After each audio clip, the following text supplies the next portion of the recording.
बार्शी आणि जिजाऊ फाउंडेशन त्यांच्या विद्यमान राहिला म्हणजेच रोटरी यूथ लीडरशिप अवॉर्ड या कार्यक्रमाप्रसंगी मला बोलताना खूप मनस्वी आनंद होतोय आणि अभिमान वाटतोय। आजच्या कार्यक्रमाचे आणि रोटरीचे अध्यक्ष आपल्या सर्वांना परिचित असलेले रवी सर, रवी क्लासेसचे डोईफोडे सर, ज्यांची नाव रवी म्हणजे जो सगळ्यांच्या आयुष्यात प्रकाश आणतो तो प्रकाश असं नाव असलेले रवी क्लासेसचे डोईफोडे सर, अत्यंत डायनॅमिक शामराज मॅडम सर, माझ्याबरोबर आलेले आमचे मार्गदर्शक बाबूजी, लक्ष्मीकांतजी काबरा, पत्रकार साहेब दारुरकर, ह्या संस्थेचे अध्यक्ष आणि आमचे मित्र घाडगे सर, माझा विद्यार्थी म्हणायला हरकत नाही, जरी आज माझ्यापेक्षा कितीतरी जास्त चांगलं काम करत असलं तरी तुकाराम सोलापुरे, ह्या सर्वांच्या उपस्थितीमध्ये मला बोलताना फार आनंद होतोय। खरं तर मी येताना डोईफोडे सरांचं भाषण चालू होतं, भाषण म्हणण्यापेक्षा मार्गदर्शन चालू होतं। मला असं वाटत होतं की मी तुमच्या बरोबर बसून ते ऐकावं, पण सरांनी ते संधी दिली नाही आणि मला लगेच तिकडं उभा केलं। आपल्या बरोबर बोलताना काय चर्चा करावी आणि तुम्हाला काय मार्गदर्शन करावं हा फार मोठा प्रश्न आहे। कारण आज आपल्याकडं मार्गदर्शन देणारे आणि सल्ला देणारे त्यांची काही कमी नाहीये। तुम्ही एकाला मागा, तुम्हाला 10 जण मार्गदर्शन करतील, पण एकाला मदत मागा, तुम्हाला कोणी मदत करणार नाही। त्याच्यामुळं इथं या प्रसंगी आपल्या बरोबर बोलताना काय बोलावं असा मला खरंच प्रश्न पडला होता। पण हे रोटरी एक असं व्यासपीठ आहे की तुम्ही इथं मन की बात अगदी मनापासून करू शकता। अगदी परवाच्या दिवशी माझा एक भाऊ अमेरिकेला आहे, त्याचा वाढदिवस होता। त्याला मी फोन केला की बाबा कसं काय चाललंय तुझं? फार चांगलं चाललंय म्हटलं, तिथली सगळी ग्लोरी सांगितली आणि त्याला विचारलं की बाबा आता तू भारतात केव्हा येणार आहेस, तुझं प्लॅन काय, आता तुझं बाळ झालं, तुझं सेटलमेंट झाली, इस्टॅब्लिशमेंट झाली आणि तू आता भारतामध्ये कधी येणार आहेस असं मी त्याला विचारलं। तर त्यांनी मला उत्तर दिलं की मी कशाला भारतात येऊ, आज इथं काय कमी आहे आणि भारतामध्ये असं काय ठेवलंय की मी भारतात येऊ। क्षणभर मला ते पटलं, अरे खरंच भारतामध्ये काहीच नाही, अमेरिकेमध्ये एवढ्या सगळ्या सुखसुविधा, सगळ्या ऑपॉर्च्युनिटी, सगळ्या संधी आहेत आणि त्या सोडून त्यांनी भारतामध्ये यावं असं त्याला का वाटावं असं मला क्षणभर वाटलं। दुसऱ्या क्षणाला विचार केला की आपण म्हणायचो डाल डाल पर फिरती है सोने की चिडिया, हे भारत देश है मेरा, म्हणजे ज्या देशामध्ये चिमण्या त्या सोन्याच्या सगळ्या झाडीवरती होत्या त्या तर सोडाच सोन्याच्या, आता साध्या सुद्धा चिमण्या दिसेना गेले। मग माझ्या देशाचं असं काय झालं की आपल्या एका होतकरू मुलाला बाहेर जाऊन अमेरिकेसारख्या देशामध्ये राहून भारतामध्ये येऊ नये असं त्याला का वाटलं असावं, हे खरंच माझ्या मनात रात्रभर घर करून होतं आणि मला असं वाटलं की आपण त्याच संबंधी थोडीशी चर्चा करू। आमचं तर आता आम्ही सिनियर सिटीजन झालोय, हे काम न करण्याचं कारण आहे कारण आजकाल सगळे जे सिनियर सिटीजन आहेत तेच जास्त चांगलं काम करतात, पण एखाद्याला जर काम टाळायचं असेल, एखाद्या डॉक्टरला जर काम करायचं नसेल तर तो म्हणतो नाही आता आमची 55 ओलांडली आणि आम्हाला कायद्यानं प्रॅक्टिस करायला नाही। तर वयाचं माणसं हे काम टाळण्यासाठी करतात, पण आमच्या पुढे आदर्श आहेत आमचे मार्गदर्शक यादव सर, आज त्यांची वयाची 75 ओलांडलेली आहे, पण आज सुद्धा सर्वस्वी झोकून देऊन कशाची गरज नसताना तेवढं समाजसेवेचं, रुग्णसेवेचं आणि सर्वच प्रकारचं काम ते करतात। आणि मग अशा लोकांना जर आदर्श नाही मानायचं तर आपल्यासारखे कर्मकरंटे आपणच असतो। त्या प्रेरणेनं आजपर्यंत मी अगदी अभिमानाने सांगतो की तुम्ही ऐकलं असेल की पुण्यामधल्या डॉक्टरांनी दवाखाने उघडले नाही, सोलापुरातल्या डॉक्टरांनी दवाखाने उघडले नाहीत कोरोनाच्या काळात आपल्या जीवाच्या भीतीनं की बाबा कशासाठी करायचं एवढं आणि का करायचं। पण मी अगदी अभिमानानं सांगतो की आमच्यापैकी बार्शीतल्या एकही डॉक्टरनी एकही दिवस दवाखाना बंद केला नाही सुद्धा त्यांनी रुग्णसेवा केली आणि आता आपल्याला जे कोविडच्या शांत झालेलं वातावरण दिसतंय ते त्यांचे आहे अथक प्रयत्नाचं प्रतीक आहे. त्याच्यामुळं आपला देश खरंच एवढा मागासलेला आहे का? आपल्या देशाची परंपरा काय? आपण म्हणतो की आपल्याकडे नालंदा युनिव्हर्सिटी होती, तक्षशिला युनिव्हर्सिटी होती, की ज्या युनिव्हर्सिटीमध्ये शिकायला सगळ्या देशभरातून नव्हे जगभरातून लोक, अगदी अमेरिकेपासून चायनापासून म्हणजे सगळ्या खंडातून लोक भारतामध्ये त्या काळामध्ये शिकायला येत होती. आपल्या देशामध्ये पूर्वी काय समृद्धी होती ते सांगण्यासारखी फार ठिकाणं फार छोटी आहेत. पण मी एक वास्तुकलेचे नमुने आपल्या आजूबाजूला आहेत. जर कोणी गेलं असेल तर कोणार्कचं सूर्यमंदिर मी थोडक्यात सांगतो. याच्यासाठी सांगतो की आपली संस्कृती किती प्रगत होती आणि आपण किती प्रगल्भ होतो. आणि आज आपल्या मुलांना असं बाहेरच्या देशामध्ये जावं असं का वाटतंय याची कारणमीमांसा करताना आपल्याला अगोदर हे माहिती पाहिजे की आपली संस्कृती काय होती, आपली पाळंमुळं काय होती आणि आपण कोण होतो.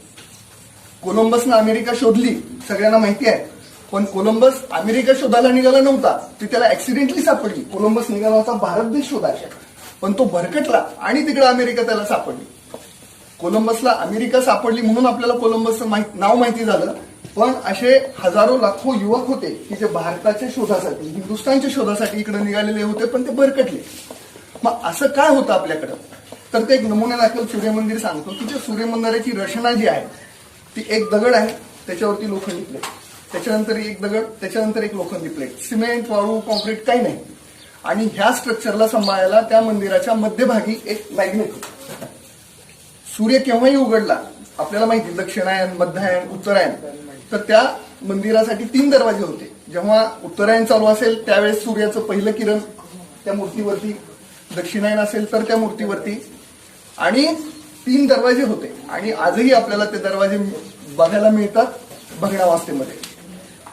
अशा मंदिराची रचना झाली आणि पोर्तुगालची जहाजं ज्यावेळेस आली आपल्या समुद्रकिनारी त्यावेळेस त्या ठराविक ठिकाणी आलं की त्यांचं जहाज भरकुटू लागलं.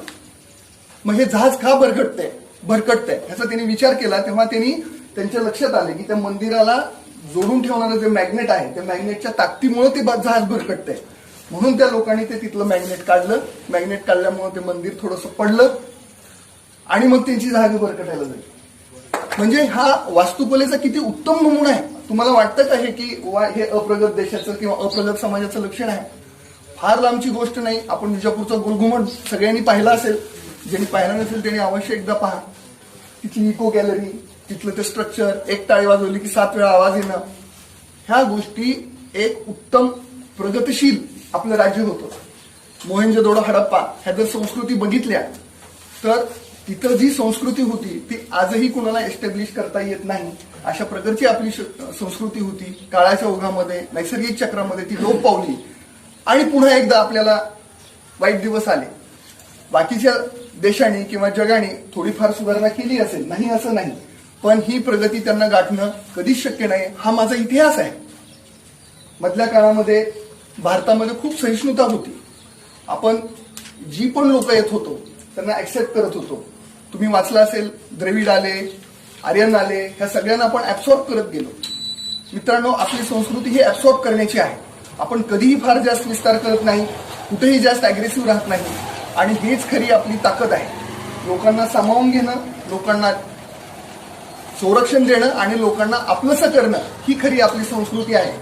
आज आपण किती जण आपल्या आईवडिलांना, आपल्या भावांना, आपल्या मित्रांना एवढं ऍक्सेप्ट करू शकतो की आपली संस्कृती जी आहे की वसुधैव कुटुंबकम, म्हणजे ही पृथ्वीच हे सगळं माझं घर आहे, हे माझं कुटुंब आहे. आणि वसुधैव कुटुंबकम ही आपण सांगितलेली गोष्ट नाही, तर ज्ञानेश्वर महाराजांनी कितीतरी वर्षापूर्वी सांगितलेली ही गोष्ट आहे. तुकाराम महाराजांनी सांगितलेली गोष्ट आहे. तुमच्यापैकी पसायदान किती जणांना माहिती आहे? पसायदानामध्ये ज्ञानेश्वर महाराजांनी सांगितलंय, आता विश्वात्मके देवे ने वागदने तोषावे, तोषोनी मज द्यावे पसायदाने. मी जी काही केलेलं आहे, माझ्या आयुष्याचं जे काय आहे, आणि तुझ्याकडे जर मला काय पाहिजे असेल आणि तू जर माझ्यावर संतुष्ट होणार असशील, तर त्यांनी त्यांचं मागणं, कुणाचं? ज्ञानेश्वर महाराजांचं मागणं त्यांनी हे मागितलंय की पसायदानामधून मला मिळावं. जे खेळांची व्यंकटी सांडो तया सत्कर्मी रती वाढो भूतान परस्पर जडो मैत्र दिवांची. जे जे दलित आहेत, दलित ह्या अर्थाने की ज्या सुविधापासून वंचित आहेत, त्यांचं चांगलं होऊ दे. भूतान परस्पर जडो मैत्र देवांचे. भूत हे त्यांनी प्राणी मात्राचा उद्देशून ते हित केलेलं आहे आणि प्रत्येक प्राणी मात्राबरोबर माझा जीव होऊ दे. भूतान परस्पर जडो मित्र जीवतांचे. दुरितांचे तिमिर जावो. म्हणजे जे जे कोणी जगामधले लोक आहेत, दुरित आहेत, त्यांच्यातला तिमिर म्हणजे अंधकार जावो आणि विश्वस्वधर्मे सूर्य पाहो. म्हणजे ह्या सूर्याच्या स्वरूपाने त्यांनी सगळं जग जुळून टाकावं. तया सत्कर्मी राहतो भूतान परस्पर जडो मैत्र जीवांचे. म्हणजे हे जे त्यांनी पसायदानामधून सांगितलंय, सर मला असं वाटतं की हे पसायदान जर WHO न स्वतःचं घोषवाक्य केलं तर पुन्हा हे असले कोरोनासारखे प्रॉब्लेम उद्भवणार नाही. कोरोनाचा प्रॉब्लेम का उद्भवला? तुझं माझं, मी मोठा तू मोठा, तू अशांत तर मी शांत, याच्यामधून तो प्रॉब्लेम निर्माण झालेला आहे. आणि जर पसायदानाची शिकवण जर सगळ्या जगाने घेतली तर मला नाही वाटत की पुन्हा कोरोनासारखे आपत्ती, नैसर्गिक आपत्ती येत असतात पण माणसांनी आपत्ती अशा निर्माण होऊ शकणार नाही. अशी ही आपली संस्कृती आहे. मधल्या काळामध्ये आपल्यावरती बऱ्याच वेळा बाहेरच्या देशांनी आक्रमणं केली. सिकंदरनी कितीतरी मंदिरं लुटून नेली. 7 वेळा त्यांनी त्या स्वाऱ्या केल्या आणि पुन्हा एकदा आपल्या लोकांनी ती मंदिरं उभा केली. म्हणजे हे सोपी गोष्ट नाही. मंदिर कशाला पाहिजे? मंदिराचं एक प्रतीक आहे की आपली संस्कृती आहे आणि ते एक आपलं प्रतीक आहे. त्याच्यामुळे आपण मंदिरं उभा करतो की ही माझी ताकद आहे, ही माझी शक्ती आहे. मधल्या काळामध्ये आपल्यावर खूप मोठी आक्रमणं झाली. अगदी मोगलांचं आक्रमण झालं, इंग्रजांचं राज्य आलं. त्यावेळेस आपल्या लोकांनी, अगदी वरचे महाराणा प्रताप असतील, आपल्यातील शिवाजी महाराज असतील, अगदी शिवाजी महाराजांचा बद्दल माझा अभिमान तर पहिल्यापासून आहेच. पण आम्ही गेल्या वर्षी व्हिएतनामला गेलो होतो. व्हिएतनाम हे राज्य असं आहे की त्या राज्याला सगळ्या देशांना हरवलंय, सगळ्या पॉवर्सना हरवलंय. त्यांनी इंग्रजांना हरवलंय, त्यांनी चीनला हरवलंय, त्यांनी रशियाला हरवलंय. अमेरिकेचे तर व्हिएतनाममध्ये हाल झाले.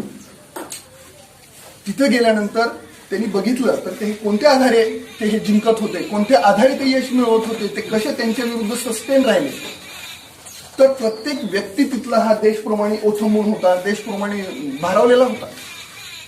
त्या लोकांना विचारलं तुम्ही हे कसं केलं?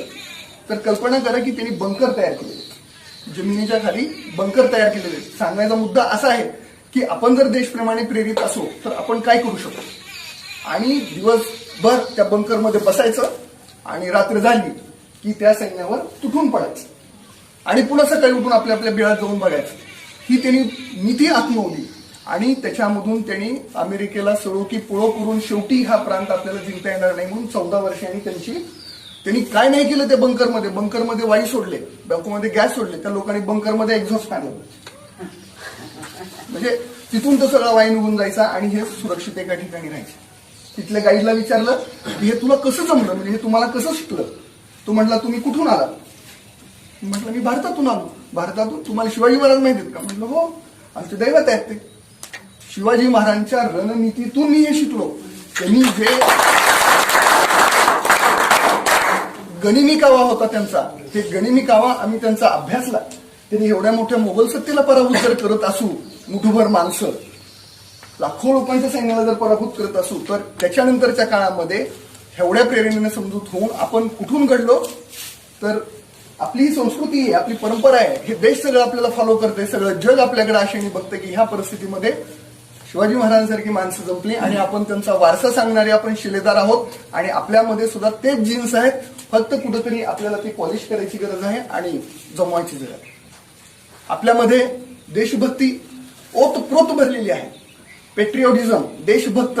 जेव्हा पण संकट आली सर, गरीबातला गरीब नागरिक सुद्धा देशासाठी द्यायला कधी हटला नाही मागं. ज्यावेळेस सुभाषचंद्र बोस निघाले होते त्यांनी सांगितलं की तुम मुझे खून दो मैं तुम्हें आझादी दूंगा. आणि गावगाव जायचे ते आणि मदत करा मागायचे.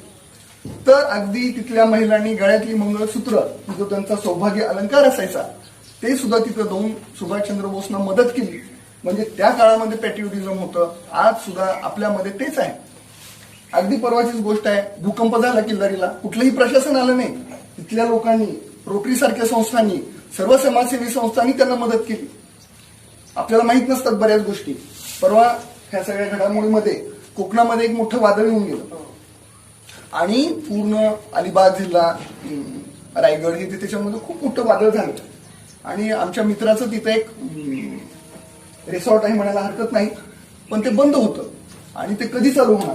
तर तो तिथं जाऊन आला. 8 दिवसामधले त्या लोकांनी, प्रॉपर लोकांनी सगळी पडलेली झाडं हटवली, रस्त्यावरची झाडं उभा केली, त्यांनी लाईटचे खांब उभा केले लोकांनी, कुठल्याही प्रशासनाची मदत न घेता. मलाही हेच म्हणायचंय की आपल्यामध्ये असं कुठलंही प्रशासन म्हणून आपल्याला मदत करणार नाही, तर आपल्याला स्वतःच काहीतरी असं करावं लागेल, बनवावं लागेल आणि आपण आपली मदत करून आपल्याला पुढे जावं लागेल. तर हे पुढे जाण्यामध्ये आपल्याला बऱ्याच अडचणी आहेत.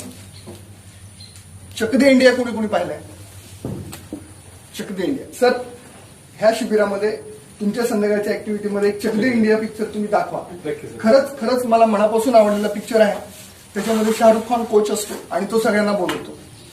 तुम्ही कुठून आलात? एक जण म्हणते पंजाबवरून, एक म्हणते महाराष्ट्रातून, एक जण म्हणते इकडून, कुणी म्हणेन आम्ही भारतातून आलो. जोपर्यंत आपण भारत म्हणून एक येत नाही, भारत म्हणून आपली एकगट्टता होत नाही, तोपर्यंत कुठलेही विजय, कुठलेही यश आपल्याला संपादन करता येत नाही. आपण तुकड्यामध्ये वाटले गेलेलो आहोत. मला असं म्हणायचंय की आपलं हे जे डिव्हिजन झालेलं आहे, महाराष्ट्र हे उत्तर प्रदेश, आंध्र प्रदेश, आणि आपण आपल्या आपल्या भागापुरतं करतोय. गुड, तुम्ही आपल्या आपल्या भागापुरतं करायला हरकत नाही. पण हे सगळं करत असताना आज आपण सगळ्यांनी आपल्या भारत मातेचे झेंडे लावलेले आहेत छातीवरती. मला अभिमान वाटतो की हे तुमची ही छाती अशीच अभिमानानं राहो आणि तिरंगा असाच फडकत राहो. तुमच्या आमच्या मनात तो फडकत राहो, नुसता छातीवर तो येऊ नये. तर हे देशप्रेम आपल्याला जागवायचंय. आपल्या देशामध्ये एक मी सांगितलं तुम्हाला की आपण तुकड्या तुकड्यामध्ये विभागलो गेलो आणि एक संघपणे विचार करत नाही. आपल्यामध्ये जातीयतेचं प्रमाण, जाता जात नाही ती जात असं आपण म्हणतो, पण ही जोपर्यंत जात नाही तोपर्यंत तो विकास शक्य नाही. आपण जाती जातीच्या नावावरती आपण सगळेजण विभागलो गेलेलो आहे. आपणच नाही तर आपण निसर्गाला सुद्धा विभागून घेतोय, आपण रंगांना विभागून घेतोय. हिरवा रंग माझा, लाल रंग तुझा, पिवळा रंग तुझा. एवढंच नाही, आपण प्राण्यांना विभागून घेतोय. गाय तुझी, बकरी माझी. खाण्याचे पदार्थ आपण विभागून घेतोय. शीर माझी, खीर माझी, पेंडखजूर तुझी. म्हणजे हे कुठपर्यंत जाऊन पोहोचणार आहे, हे कुठपर्यंत जाऊन पोहोचणार आहे हे मला कळत नाही. आणि ह्या सगळ्यांमध्ये मला जर कोणाकडून आशा वाटते तर कलिंगडाकडून आशा वाटते. कलिंगड बाहेरून हिरवं आहे पण फोडलं तर त्यातून लाल आहे. त्याच्यामुळं बाहेरचं आवरण जर पक्का असेल आणि आतमध्ये जर लाल असेल तर आपण कलिंगडासारखं राहूया, एक संघ राहूया. त्याच्यामुळे आपला देश पुढे. तिसरी गोष्ट, आपण महिलांना त्यांचे उचित अधिकार देतो का? महिलांना अधिकार द्यायची गरज नाही. महिला आपल्यापेक्षा स्ट्रॉंग आहेत हे महिलांनी खूप वेळा सिद्ध करून दाखवलंय. आमच्या क्लबच्या पहिल्यांदा एक महिला सेक्रेटरी झालेत आणि आजपर्यंत एवढा स्ट्रॉंग सेक्रेटरी कधीच झाला नव्हता, एवढा कार्यक्रम कधीच नव्हता. मला तुम्हाला सांगावं लागेल, त्यांना एम्पॉवर करायची गरज नाही, त्यांना सहानुभूतीची गरज नाही. मित्रांनो, तुम्हाला एक बाई 10 जणांना भारी, तुम्ही तिचा पंगा घेऊन बघा. फक्त म्हणजे एकट्या ह्या मॅडम आहे ते तुम्हाला सगळ्यांना शांत करत असतील म्हणून मी सांगितलं तुम्हाला. पण तसं त्यांना एम्पॉवर करायची गरज नाही, त्यांच्याबद्दल सहानुभूती द्यायची गरज नाही. त्यांना गरज आहे ती फक्त त्यांना आपल्या बरोबरीनं वागवण्याची, त्यांना आपलं म्हणण्याची. आणि हे करण्यासाठी तुम्हाला कुठेही रस्त्यावर जायची गरज नाही. तुम्ही तुमच्या घरामध्ये, तुम्ही तुमच्या शेजारी, तुम्ही तुमच्या रस्त्यावर जे पण कुणाला तुम्हाला महिला दिसेल, मुलगी दिसेल, तर त्या प्रत्येकामध्ये तुम्ही तिला मात्र स्वरूप तुमचं त्याच्यामध्ये दिसलं पाहिजे. तुम्ही तिच्यामध्ये तुमचं भगिनी स्वरूप दिसलं पाहिजे. जर तुम्ही रस्त्यावरून फिरणाऱ्या प्रत्येक मुलीला जर तुम्ही आपलं बहीण मारलं तर काय विषाद आहे तिच्याकडे कोणी वाईट नजरेनं बघायची. तुमच्या बहिणीकडे जर कोणी वाईट नजरेनं बघितलं तर ते तुम्हाला सहन नाही होणार. तसं दुसऱ्याच कुठल्याही मुलींना आपल्यापैकी कोणी तिच्याकडे वाईट नजरेनं बघितलं तर तुमचं रक्त त्याच ताकदीनं खवळलं पाहिजे. हीच खरी ह्युमन इम्पॉर्टंट. त्यांच्यासाठी वेगळं काही करायची गरज नाही. मुन्नाजी या इकडं. आमचे बऱ्याच ह्या भाषणातल्या टिप्स मी त्यांच्या बरोबर घेत असतो. छान घेतलं हो. आणि त्यांनी काल चांगलं घेतलं, म्हणलं मशागत चांगली झाली, आपण कसंही बोललो तरी चालतं. त्यांच्या बोलण्यामध्ये त्यांनी जमीन चांगली कसली तर बीक पडलं कसंही तरी ते होतं असं मला वाटतं. तर असे एक एक हिरे आहेत आमच्या रोटरीमध्ये, तसं सांगायला काही हे नाही, हिऱ्याची माळ आहे. तर अशा पद्धतीनं आपण जर पूर्ण महिलांकडे बघितलं तर आपल्या पुढची ती आव्हानं आहेत. आणि ही जेव्हा आपण एकत्र होऊ, मी सांगतो की पाकिस्तान परदेशातल्या लोकांच्या हल्ल्यापासून नाही, आपल्या देशामध्ये माओवाद, त्यांना तरी आपण एवढ्या वर्षानंतर आपल्या प्रवाहामध्ये आणू शकलोय का? त्याचं उत्तर आहे नाही. असं त्याचं कारण असं आहे की त्या माओवादी लोकांनी हजारो वर्ष ती जंगलं टिकवून ठेवली. तुम्ही उत्तराखंडमध्ये जा, तुम्ही झारखंडमध्ये जा, त्या लोकांनी, तिथल्या लोकांनी जे स्वतःला माओवादी म्हणतात ते हजारो वर्ष तिथं जातात. आणि तुम्ही आता JCB घेऊन जाता तिथं, आणि ही राष्ट्रीय झाली संस्कृती. पण भारताची संस्कृती महान आहे. आपण फक्त आपल्याच आईचा नाही करत, तर दुसऱ्याच्या आईचा सुद्धा आदर करतो. म्हणून दुसऱ्या देशातील लोकांचा, त्यांच्या संस्कृतीचा आदर करावा, हेही आपल्या आपण देशाने शिकवलंय. सर, खरंच मोठा प्रश्न पडतो की कसं करायचं, राष्ट्रप्रेम कसं वाढवायचं, त्यांना कसं जागवेलं करायचं, त्यांना देशाबद्दल प्रेम कसं वाटावं, हे कसं शिकवायचं, हा मोठा प्रश्न आहे. याच्यामध्ये काय करता येईल? तर पुन्हा एकदा आम्ही इकडे गेलो होतो व्हिएतनामला, तर तिथं सैनिकी शिक्षण कंपल्सरी आहे. तुम्ही 18 ते 24 ह्या वयामध्ये 2 वर्ष सैनिकी शिक्षण घेणं कंपल्सरी आहे. पण आपल्यासारख्या महाखंडप्राय देशाला हे तेवढंसं जमेल असं वाटत नाही. मग काय करता येईल? बऱ्याच NGO निघाल्या, ही रोटरी क्लब सुद्धा एक NGOच आहे. मला असं वाटतं की हे जसे रोटरी क्लब आहेत तसे देशभक्ती क्लब का काढू नये आपण? प्रत्येक गावामध्ये 10 मुलं निवडायची, प्रत्येक गावामध्ये 10 मुलं निवडायची, आणि मग त्यांना देशप्रेम म्हणजे काय, देशाबद्दल तुम्ही काय करू शकता, देशाला काय करू शकता, अशा प्रकारचे देश क्लबीचे क्लब जर आपण गायोगामी फॉर्म केले आणि त्यांनी जर सुरुवात केली, 10च लोकांची गरज आहे. स्वामी विवेकानंद म्हणत होते, तुम्ही अगदी स्वातंत्र्यप्रेमाने भारावलेले 100 तरुण मला द्या, मी तुम्हाला आज स्वराज्य देईन. फक्त भारावलेले तरुण द्या. आणि आज तो आपण भारावलेपणा, आपल्या ऐशारामीपणा पुढं, आपल्या निवांतपणा पुढं आपण त्या कवचातून बाहेर पडायलाच तयार नाही. आज काबरा डॉक्टर तिथं तेवढी त्यांची ओपीडी होती, एवढी ओपीडी होती, एवढं काम होतं, त्यांना एवढा आराम होता, घरी मुलगा आलेला आहे कोविडमधून, त्याला वेळ द्यायचा होता, पण त्याच्यातून सुद्धा ते आले.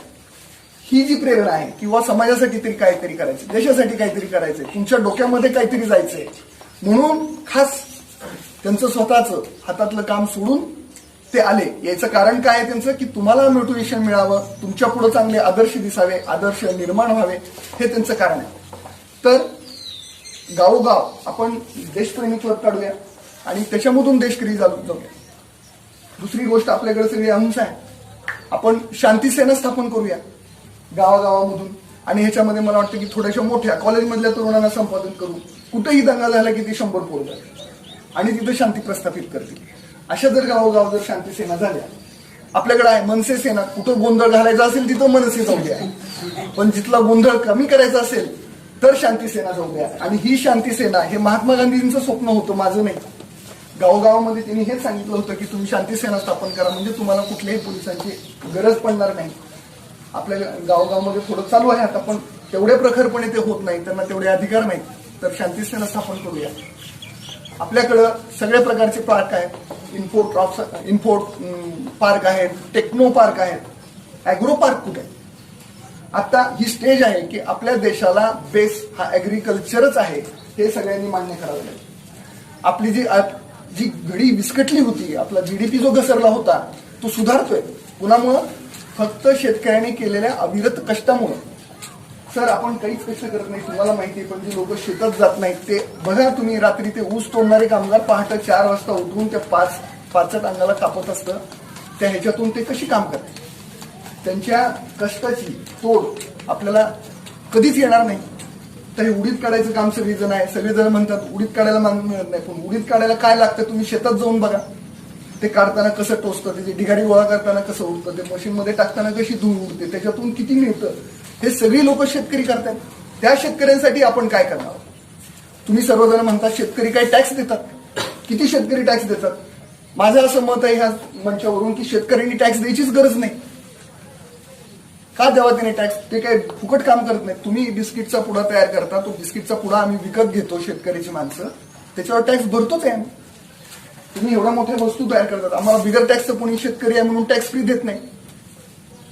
तर ह्या गोष्टी शेतकरी लोक करत आहेत आणि त्यांची उन्नती झाली तरच आपल्या देशाची उन्नती होईल असं वाटतंय.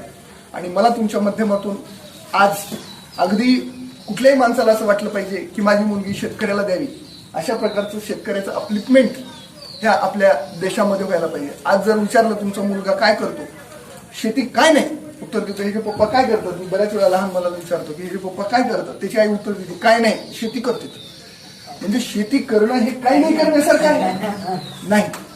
शेती करणं किती महत्वाचं आहे हे त्या शेतकऱ्यांना त्याची प्रतिष्ठा आपण जाणून दिली पाहिजे. बाहेर चालेल आपण सगळं स्वीकारतो, अगदी प्रॉब्लेम नाही मला, त्यांनी स्वीकारावं जरूर, पण आपलं काही सोडू नये. आपल्याकडे ज्या काही व्हॅल्यू चांगल्या होत्या त्या त्यांनी सोडू नये असं मला वाटतं. म्हणजे तुमच्यापैकी प्रत्येकाला टायची गाठ कोणाकोणाला बांधते, टायची गाठ किंवा शर्ट कोट बांधतायत. तुमच्यापैकी धोतर किती जणांना घालतायत.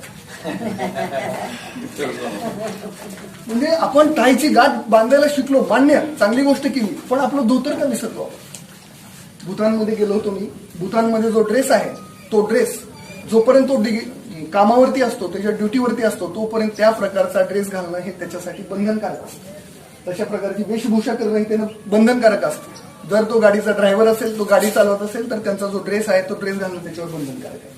तो शेतात जात असेल, शेतात काम करत, तुम्ही ज्या वेळेस कामावर नसता, तुम्ही ऑफ ड्युटी असता, त्यावेळेस तुम्ही कुठलेही कपडे घालू शकता.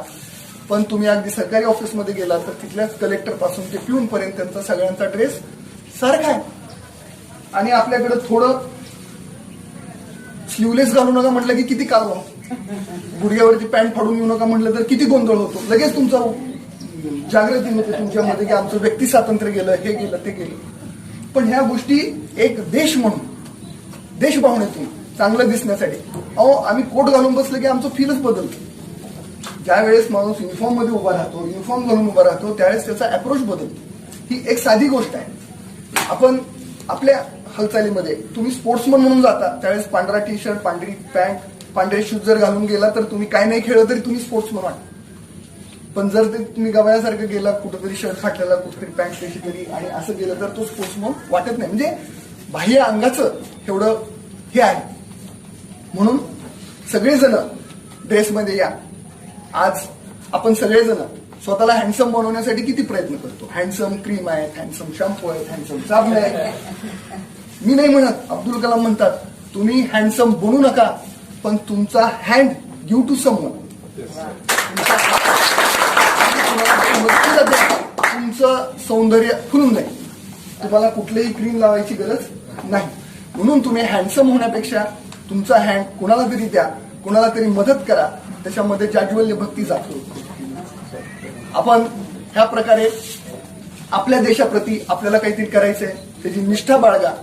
आणि आपण आमच्या रोटरीमध्ये आम्ही प्रत्येक कार्यक्रमामध्ये शपथ घेतो की मी हे जे काम करतोय, मी हा व्यवसाय करतोय, मी वैद्यकीय व्यवसाय करतोय, हा व्यवसाय करताना दोघा तिघांसाठी असतो. तो माझ्यासाठी असतो, पुढच्या पेशंटसाठी असतो, त्याच्या नातेवाईकासाठी असतो. तर हा व्यवसाय करताना ह्या तिघांचं भलं होतं का नाही हे बघून तुम्ही ते काम करा, असं आम्हाला ह्या रोटरी फाउंडेशनच्या निमित्तातून शिकवलं जातं. म्हणजे मी तुम्हाला सलाईन लावायला सांगतोय, ह्याच्यात माझा फायदा आहे, तुझा फायदा आहे का त्या फार्मा कंपनीचा फायदा आहे, ह्याचा विचार न करता ह्या तिघांनाही कम्फर्टेबल कसं राहता येईल. सलाईन लावणं ही माझी गरज नाही, तर ही तुमची गरज आहे. ह्या पद्धतीनं जर तुम्ही सगळेजण काम करू लागलात, हीच देशसेवा आहे. देशसेवा करण्यासाठी तुम्हाला बंदुका घेऊन सीमेवर जायची गरज नाही. खरं तर त्या सैनिकांना रोज उठल्या उठल्या आपण मनातून सॅल्यूट केलं पाहिजे. ते तिथं 19-20 अंशामध्ये बंदुका घेऊन तुमचं संरक्षण करताय, म्हणून तुम्ही इकडे शांतपणे झोपताय. त्यांचं तोंड तिकडं आहे म्हणून ते तिकडं आहेत. आपण इकडं कुणाच्या जीवावर झोपतो आपण, तुम्हाला नाही वाटत सैनिकांच्या जीवावर, त्यांच्याबद्दल.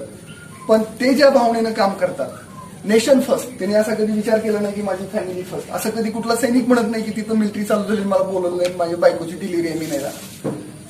त्यांनी जसं त्यांचं नेशन फर्स्ट ठेवलं, तर तसं आपल्या व्यक्तिगत काम करताना तुम्ही तुमच्या पूर्ण क्षमतेनं, पूर्ण प्रामाणिकपणे, म्हणजे आता मी माझं प्रोफेशन, मी पेशंट तपासताना माझ्या बऱ्याच वेळा डोक्यात वेगळे विचार असतात. इकडे काय झालं असेल, तिकडे काय झालं असेल, IPL चालू आहे, तिथं आज कोणाची मॅच आहे, कोण जिंकेल, हे आपल्या डोक्यामध्ये असतं. पण तू काय काम करतोयस, तर मी आज पेशंट तपासतोय. तुझं 100% तुम्ही त्याला द्यायला पाहिजे. आज तुमची अवस्था आहे शिकणे, तुम्ही 100% शिक्षणासाठी वेळ द्यायला पाहिजे. तुम्हाला कुणी हरू शकणार नाही. तुम्ही एक स्वतःमध्ये एक वीर पुरुष आहात. फक्त गरज कशाची आहे? एकाग्रतेची आणि त्या दृष्टीनं प्रयत्न करण्याची. अर्जुनाला सगळ्यांना गोष्ट माहिती आहे, झाडावरती पोपट आहे आणि त्याचा डावा डोळा फोडायचा आहे. सगळ्यांना विचारलं की तुला काय दिसतंय? एकाने झाड सांगितलं, एकाने फूल, एकाने पोपट. त्याला अर्जुनाने सांगितलं की मला फक्त त्या पोपटाचा डोळा दिसतो. आणि मग द्रोणाचार्यांनी सांगितलं की बाण मार आणि मग तुम्ही तुटो. एवढं एकाग्रतेचं महत्व आहे. आणि तुम्ही म्हणाल की त्याला एक चांगले गुरु मिळाले, तो एक चांगल्या राजघराण्यात जन्मला होता, मला तर तो सर्वोत्कृष्ट धनुर्धर वाटतो, त्याच्यात काही शंका नाही. पण मला कौतुक आहे ते जास्त एकलव्याच, की जो आपण सर्वजण आहोत.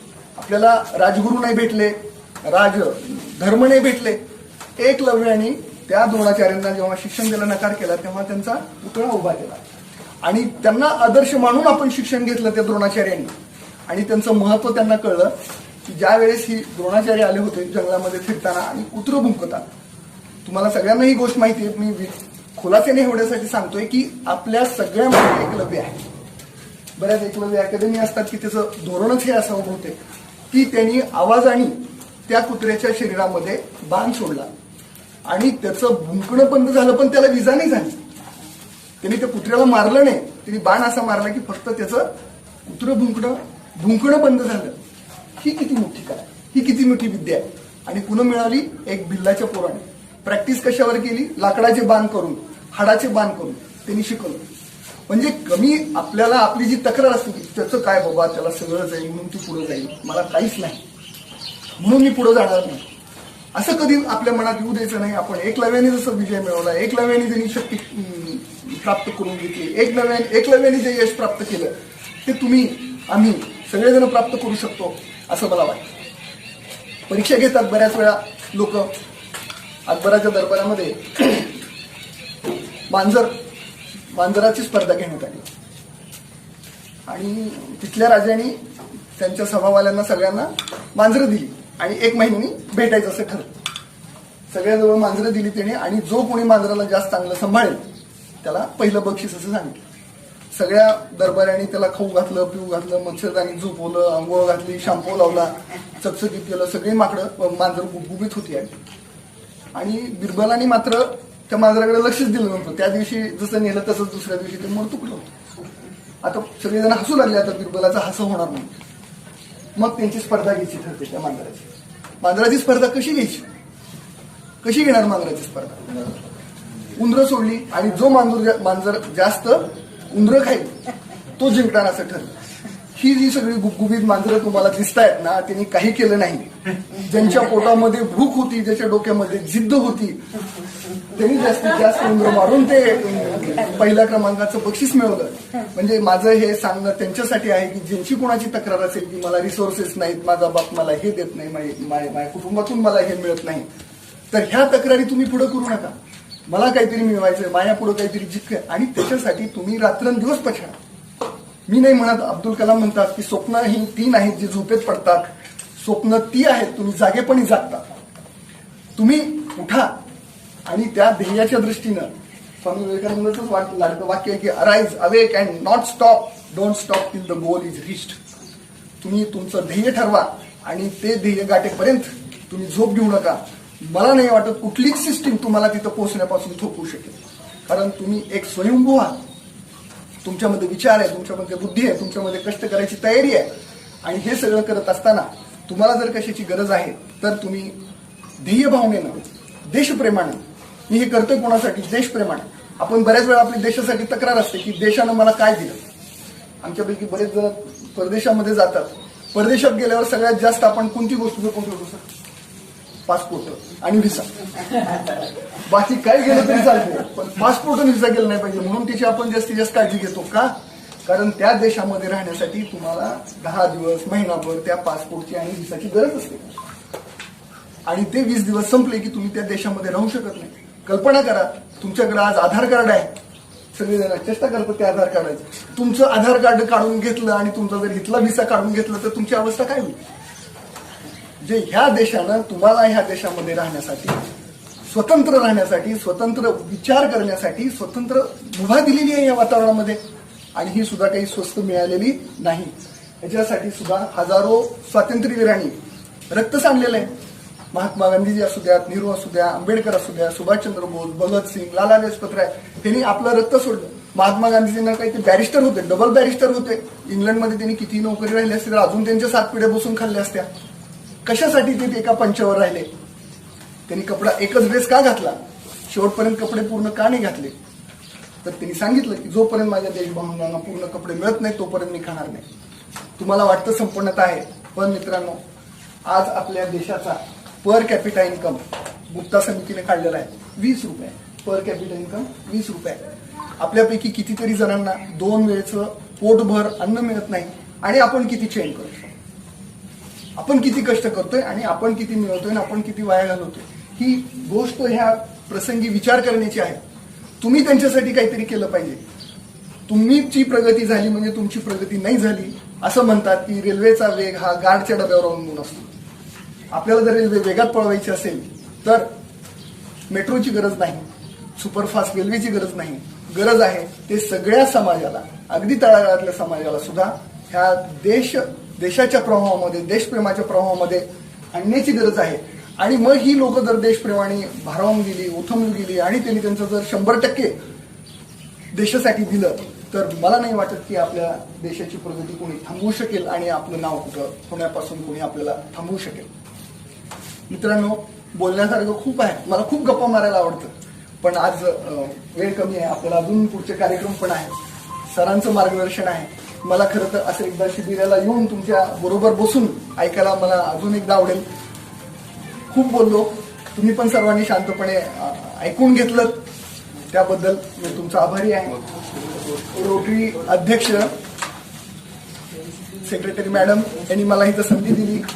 गाडगे सरांनी मला इथं येऊन व्यासपीठ उपलब्ध करून दिलं. माझे 2 विचार तुम्ही ऐकले, ह्याबद्दल तुमचं मनापासून आभार बोलून माझे 2 शब्द संपवतो. जय हिंद, जय महाराष्ट्र.